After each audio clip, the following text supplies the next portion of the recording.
Hello, and welcome to What on Earth, the podcast of the Environmental Investigation Agency, or EIA. As the world begins to face up to the rising tide of global plastics pollution, one key aspect of the problem still has a low profile, yet it directly affects many millions of us. The plastics routinely used in agricultural production, commonly called agriplastics, may account for just 3.5% of the plastic used around the world each year, but the nature of their use means that they directly and disproportionately impact the human food chain and the wider environment. In a new series of reports under the collective title of Cultivating Plastics, EIA's Ocean team has taken a closer look at the problem and what to do about it. I'm Paul Newman, EIA's Senior Press and Communications Officer, and today I'm joined by EIA Ocean campaigner Lauren Weir to talk about the reports and some of the key findings. Lauren, welcome, and thanks for taking the time to share your thoughts with us. Thank you very much for having me, Paul. My pleasure. I suppose the most sensible place for us to start is with agriplastics themselves. Just what are they and why are they so prevalent in modern farming? So, as you mentioned, agriplastics are plastic products that are used in agriculture, and that is the growing of produce and in the storage of feed for livestock.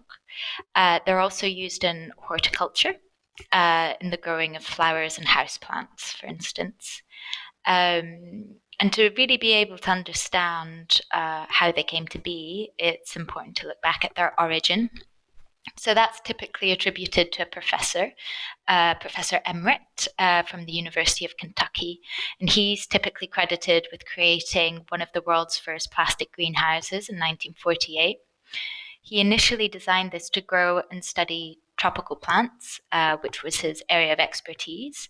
And he then went on to develop plastic film for the use of low tunnels and mulch, which is a plastic film placed on top of soil, given plastic is very malleable as a material and it's cheap. And it helped with the growth of these tropical plants. And this development, it's really important to put in place and time.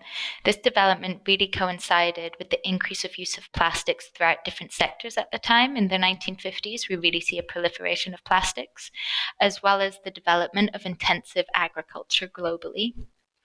So, in terms of terrestrial agriplastics, there are different kind of categories that they can be classified as. So we've got things like protective cultivation films. So those are greenhouses, high-low tunnels, plastic film placed on top of soil, so mulch, as I mentioned Is that the stuff before. that when you're driving through the countryside, you see great sheets of it shimmering on fields like water moving almost, yeah? Exactly, that's mulch. And then you've also got agriplastics like nets, so anti-hail, anti-bird nets, irrigation, piping and drainage is a really big one as well. Then you've got packaging, but not packaging of the produce that's being grown, but packaging like fertilizer sacks or cans for agrochemicals, for instance. You've got agriplastics as fertilizers, so microplastics in slow-release fertilizers, or as protective seed coatings as well. And there are lots of other different types of agriplastics too, like silage films. These are films that you see wrapped around hay bales or animal feed, for instance, bale wraps, different kinds of ropes and tapes. And a really important type of agroplastic that doesn't get as much attention and isn't necessarily categorized with the rest of them, but it's still important to talk about, is unintentionally added agroplastic. And what that is the microplastic content that can be found in compost or in sludge and slurry, which is essentially the residuals that come off any kind of wastewater treatment that's applied to land as an organic fertilizer. So unintentionally added, I mean, that sounds a bit of an oxymoron. It's like you don't put a sugar in your tea when you take it without. How does it end up in there if it's not intentional? Is it in some other substances that are then used to make the product? That's exactly right. Yeah. So you're going to have microplastic contamination, for instance, through washing machine water. If you're washing your clothes and the textiles are made out of plastic, which a lot of them are. Plastic is omnipresent and rife everywhere. So unfortunately, there is high levels of microplastic content in things like sludge and slurry, especially because during the wastewater treatment process, they want to remove microplastics from the water that's being treated, and so it's pulled into the residual sludge and slurry. Gotcha. Hey, Yeah. so plastic pollution, I mean, it's not just a crisis of scale in terms of the overall amount of plastics, it's a crisis of duration too. I mean, literally time isn't on our side with this one. So what can you tell us about the lifestyle of the life cycle of plastics from, say, the extraction of the fossil resources needed to make them in the first place? Yeah, I think this is a really great question to kind of contextualize the issue of agroplastics as a whole. Um, so I think probably the best place to start would be with the extraction and production of plastic. So conventional plastics, as they're referred to, are derived from petrochemicals, and petrochemicals are fossil fuels, so they come from oil and gas. We all know that rampant oil and gas extraction has resulted in climate change, and emissions really need to be phased down very quickly. So, plastic production has a role to play in this. The International Energy Agency, for instance, states that petrochemicals are becoming the largest driver of global oil consumption. So, what they've said is they've estimated that nearly half of 2050 oil demand will come from petrochemicals, and that plastic is the fastest growing petrochemical material. So, plastic reduction is crucial for so many reasons, this, of course, being one of them. But then, when it comes to plastics, we also need to look at the level of production and the design of plastic products. So, we're consuming an exorbitant level of plastic, with the United States of America and Europe, including the UK, taking the lead in terms of plastic consumption per capita. And the majority of plastic products are not designed to be circular. So, what that means is that they're not designed to be recycled multiple times into the same product again, or even recycled at all. And there's a lot of focus on increasing plastic recycling. However, recycling only offers a very small solution. It simply lengthens the eventual disposal of plastic. And not only that, the majority of plastic has never been recycled. So the OECD published a really excellent report looking at this very recently. And what they found was that between 1990 and 2019, recycling as a treatment option only accounted for 6% of all plastic waste generated. The majority of plastic has never been recycled. So the OECD recently published a report on this, which is very excellent. And what they found was that between 1990 and 2019, recycling as a treatment, end of life treatment option only accounted for 6% of all plastic waste ever generated. And that means the vast majority of plastic waste throughout these 2 decades was being landfilled. I think they estimated that to be 54%, mismanaged at 24%, or incinerated at 14%.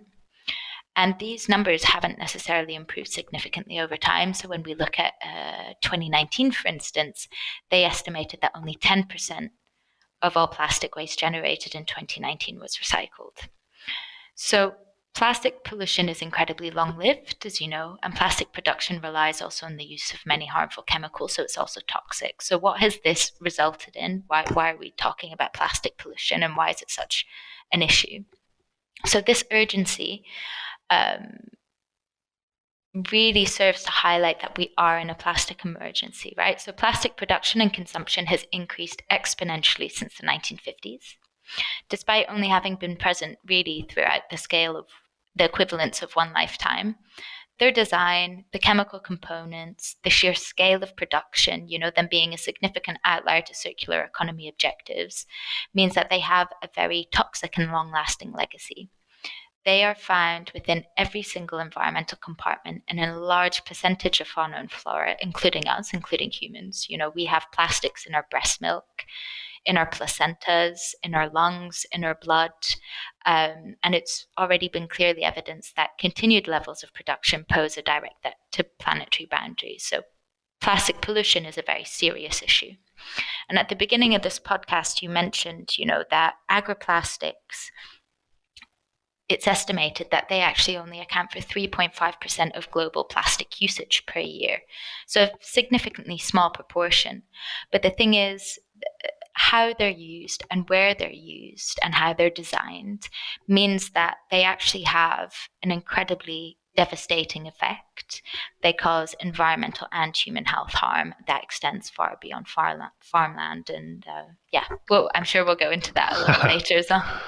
Well, as we said, they're kind of locked into the food chain from ground zero, aren't they? Effectively, the minute Yeah. you start planting seeds, they're already in the soil the seeds growing in. They'll be in the fertilizers you put on the land to help those seeds grow. So it's a major problem. And one of the things that jumped out at me while you were talking was about the problems of recycling and how what a small proportion of plastics are actually able to be recycled, on an even smaller number actually ever have been. It's interesting, obviously, but we're not going to be able to recycle our way out of this. And yet it occurs to me that a lot of what I've seen from the plastics industry and lobbyists are that recycling has to be a major part of any solution. And so, well, how's that going to work? Exactly. We definitely need, to be looking at reduction and alternatives like reuse and refill, right? Material, uh, that just simply using another kind of material that's also single use will have its own environmental implications as well. Um, so yeah, We've got to think more closely about this one. exactly. Okay. Now, at face value, agroplastics seem to perform a very important function in agriculture and farming. And as we said earlier, when you can't escape them, driving through the countryside, you pass acres of polytunnels and even more acres of rippling plastic mulch sheets. Um, if it's so commonly used and it's such an important aspect of producing the food that the world relies on, why are we, as an organisation, EIA, raising the alarm on this use? Um, before I go into why we're raising the alarm, I think it might be helpful to then explain a little why they're used. So there are two main reasons as to why the function behind the proliferated use of agroplastics has happened since the 1950s. It's either to replace traditional agricultural methods, so like replacing plant mulch with plastic mulch, or in some regions, it's to develop new practices, so like localized irrigation in water scarce regions or something like this. So, agroplastics have the ability to boost short term, and I make a note that this is short term agricultural productivity. And that's in terms of quality, in terms of yield of produce, so how much is produced, and economics as well. And this is through general protection, like increasing soil temperature and suppression of weed growth, as is the case with the use of plastic mulch, the efficiency in the use of other inputs like herbicides and pesticides, and natural resources like water. And you're reducing the risk of unforeseen climatic events as well, and you're extending localized growing seasons. So this is really why they're used to such a scale. And in terms of raising the alarm, we go into this in a lot more detail in our subsequent reports. But in a very brief nutshell, I can go through them. So the first is they have environmental and human health impacts.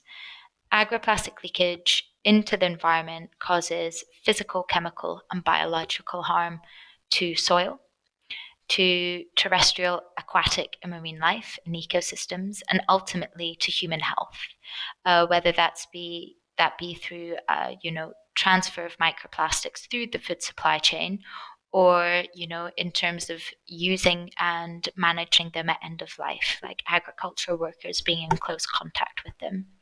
And the effects, the physical, chemical, and biological harm, these effects are often combined.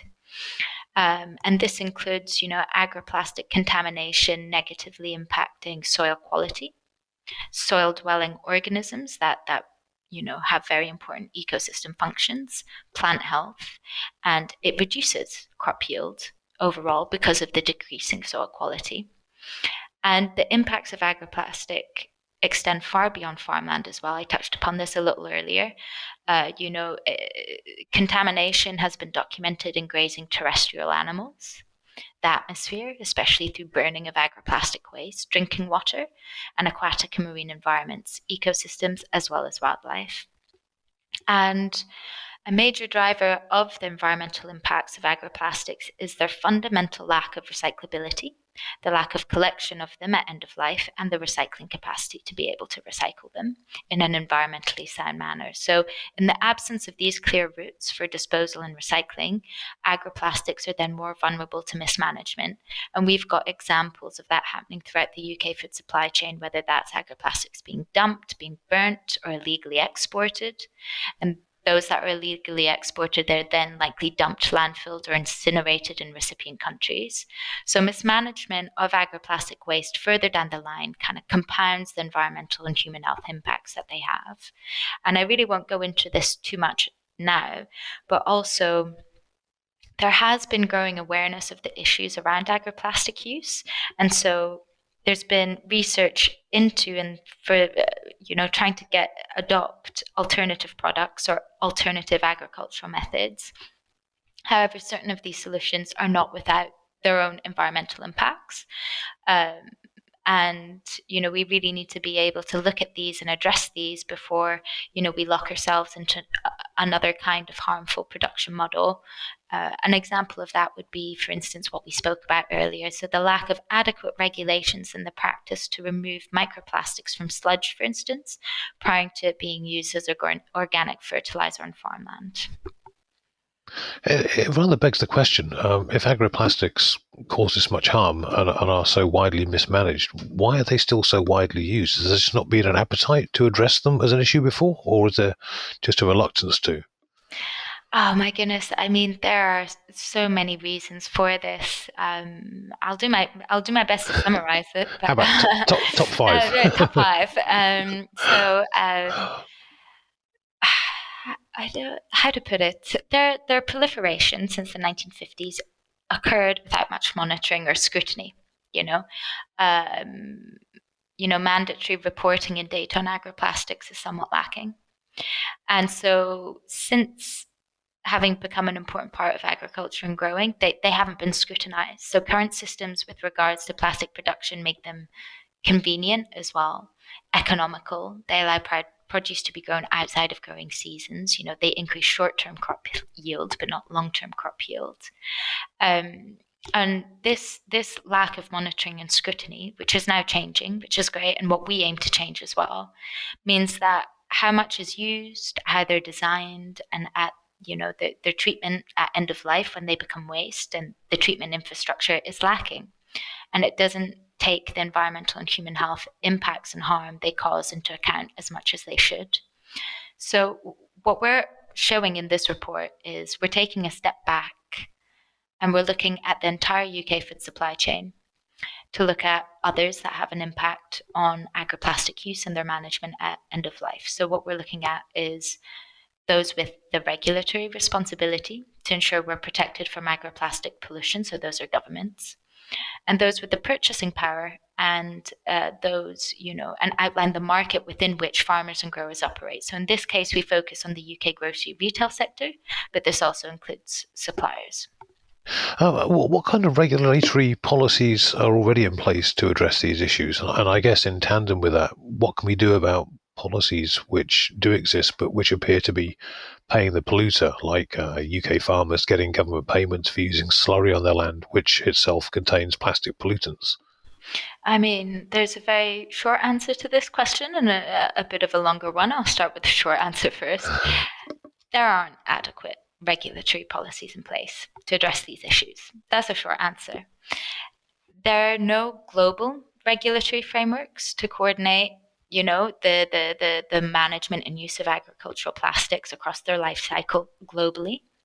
The FAO and negotiations for the upcoming Global Plastics Treaty serve to address this to a certain degree and to complement each other in terms of how that's going to be outlined. But they're both still in development, so there's nothing globally yet. At the UK level, there's one specific regulatory measure. And that's, as of around about 2005, 2006, all devolved national waste management regulations also included agricultural waste. And as of 2019, Scotland, and then England and Wales put this in previously, they have a ban on burning and burying agricultural plastic. So farms are now required to dispose of this waste through recycling and reprocessing routes. So this is one measure, but it's a very unsupported measure given there's a lack of recycling infrastructure and collection at the UK level. And UK policy specifically addressing agroplastic use and pollution is distinctly lacking. And what we aim to highlight is that worse than this, the UK is cognizant of agroplastic related regulations that are being created elsewhere in the world at the national level. So the UK has actively decided not to pursue current best practice policies. This includes putting in place a mandatory extended producer responsibility scheme for non-packaging agroplastics in 2010.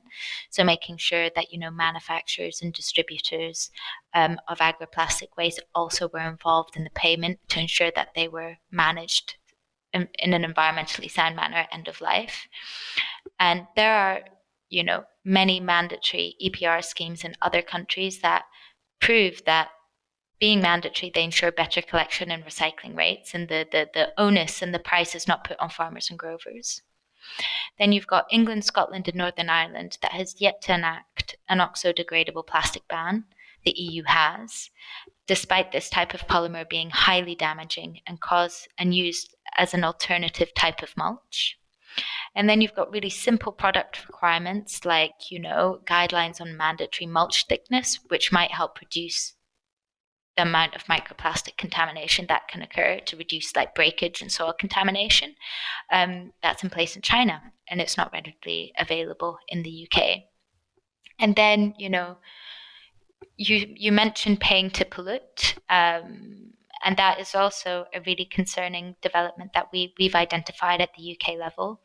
So a lack of political appetite to tackle agroplastic pollution, or even it might be, even clear knowledge on the issue involved, has served to worsen agroplastic pollution in terms of ongoing policy development. So one example of that was the unforeseen inclusion, but thankfully now the removal of silage, plastic silage wrap within the UK plastics packaging tax, which would have had potentially destroyed the to-date voluntary agroplastic waste extended producer responsibility schemes in place in the UK.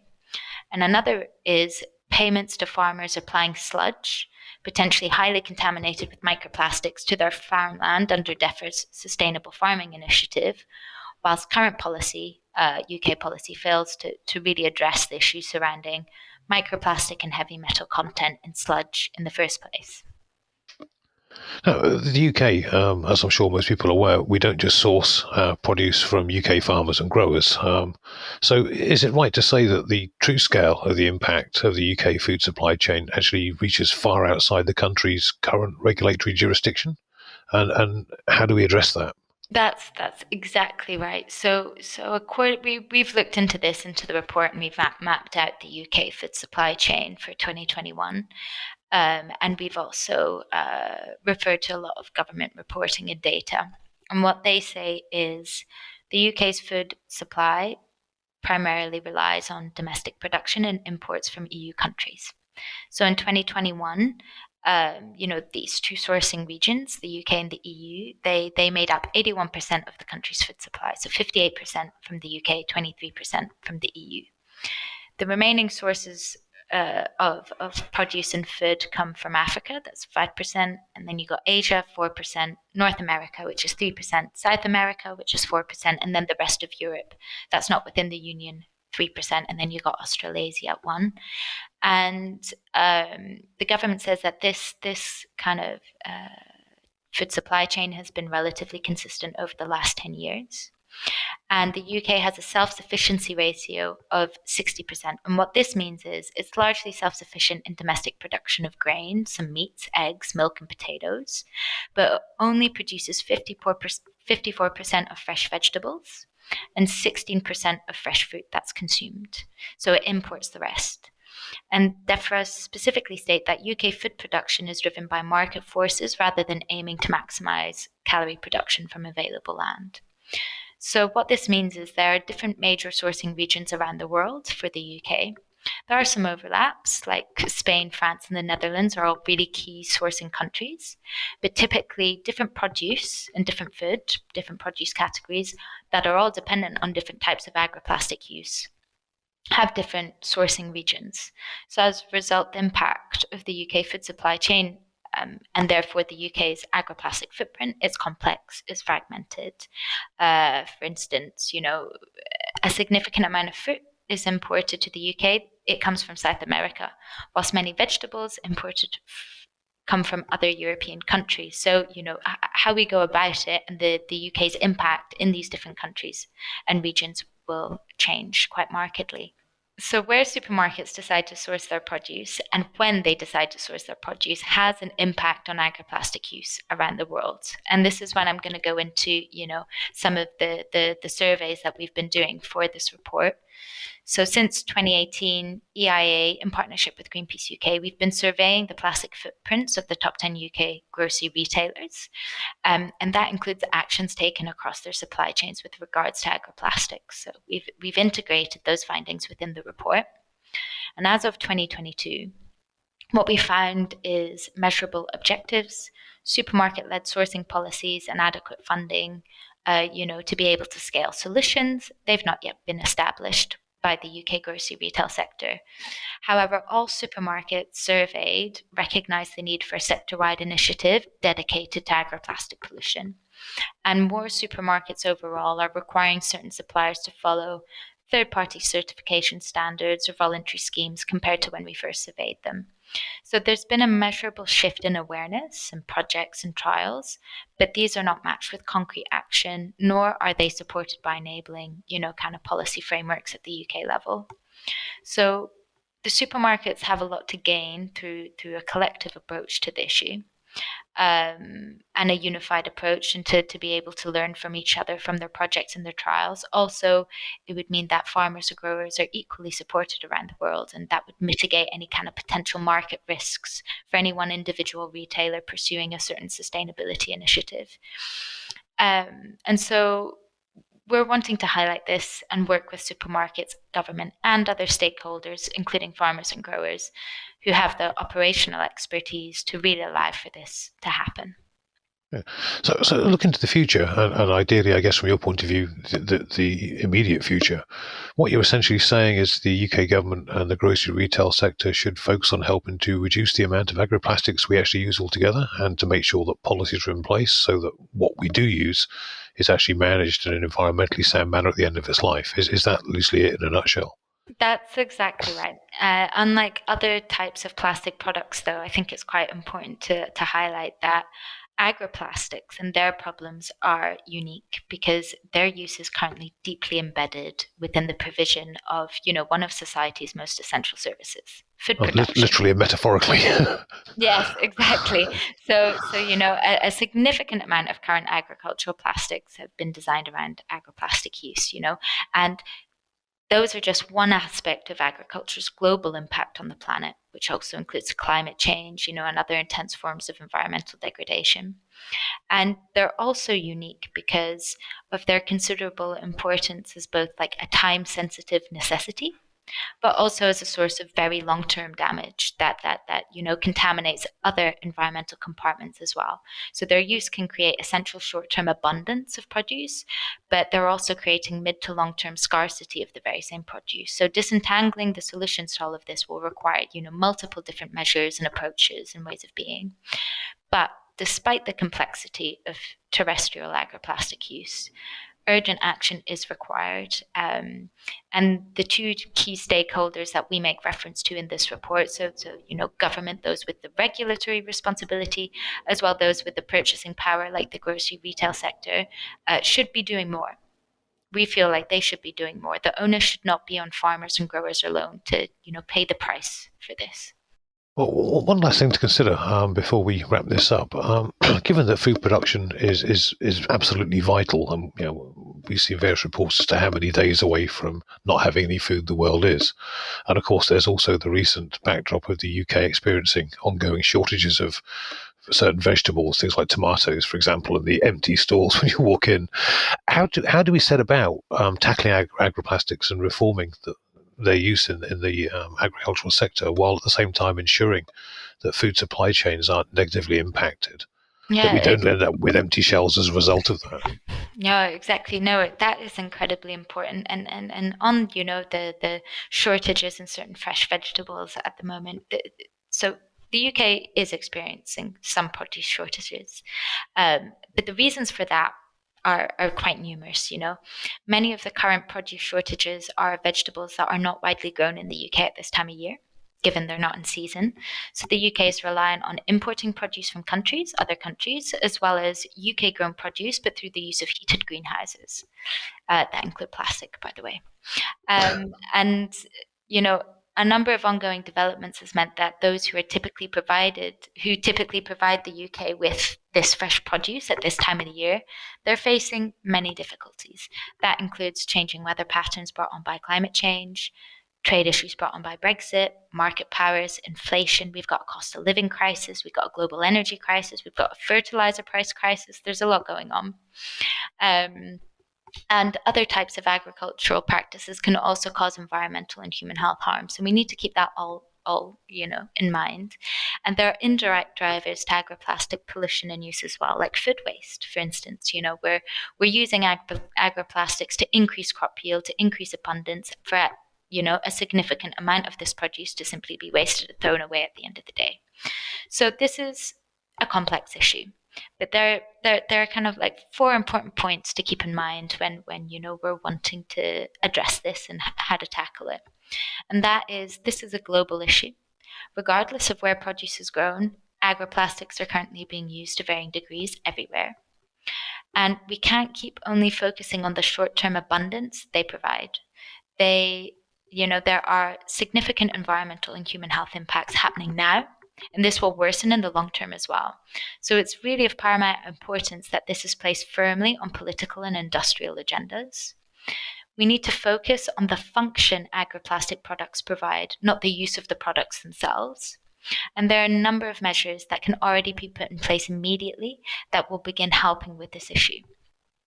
Things like introducing mandatory reporting of agroplastic placed on the market, its use and waste, eliminating highly problematic and toxic plastics that are used, like oxodegradables or PVC, for instance, and to ensure that, we have mandatory extended producer responsibility and schemes in place for the collection and recycling of agroplastic waste. And these are designed in such a way that, it's affordable for farmers and growers, to ban plastic waste exports outside of the UK, because we're exporting our plastic waste to other countries because we can't handle it ourselves, and this acts as a linear loophole.